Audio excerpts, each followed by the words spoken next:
Thompson. We interviewed Michael Sansone and Zane Adam about their participation in Greg Amore's Civil Leadership Program and the project they were tasked with.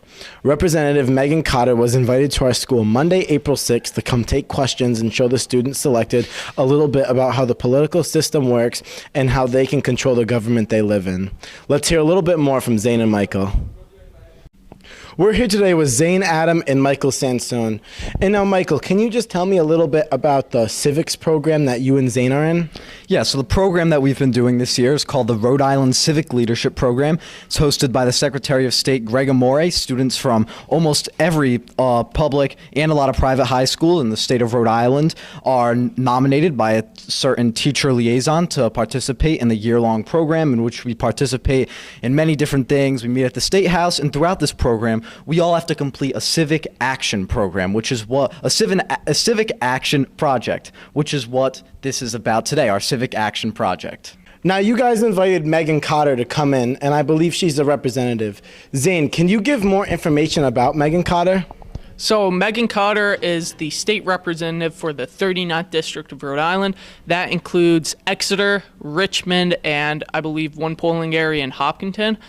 And she's been serving for 2 terms. She started in 2022. She ran in the 2020 election and lost, but came back in 2022 and won by, I believe she said, 300-something votes. One of her goals is to win by a larger majority these next upcoming terms. And she's been an advocate for more left-wing ideals while trying to balance out with the conservative district some right-wing things that her constituents ask for and want.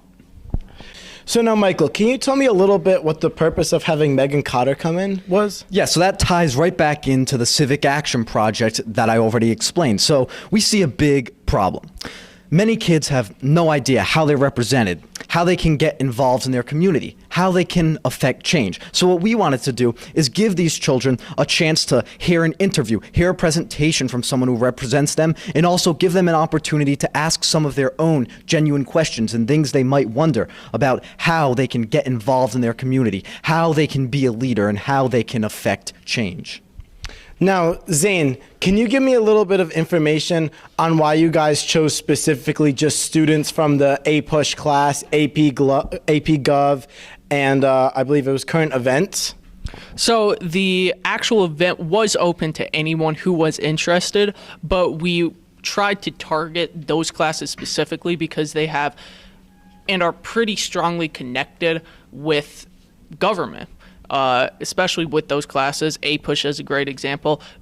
A lot of what we focus on is not local level stuff, but rather federal level, national level politics and how government works at those levels. Whereas many of us, myself included, I really just didn't know how state politics worked all that much. So that's why we chose to invite Megan Cotter to the school so she can actually tell us all, especially students of those classes who might need that extra layer if they are interested in politics in that way.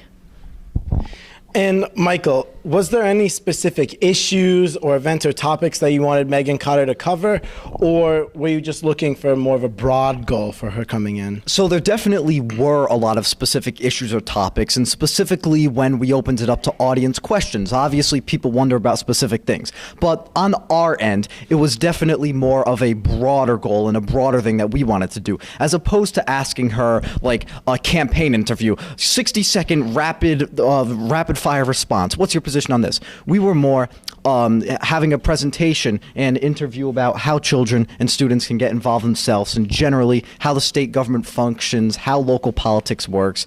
So, a lot of that kind of broad, more general stuff. And that was Zane and Michael. We heard a little bit about what this program means to them and the impact they intended and why they planned it in the first place.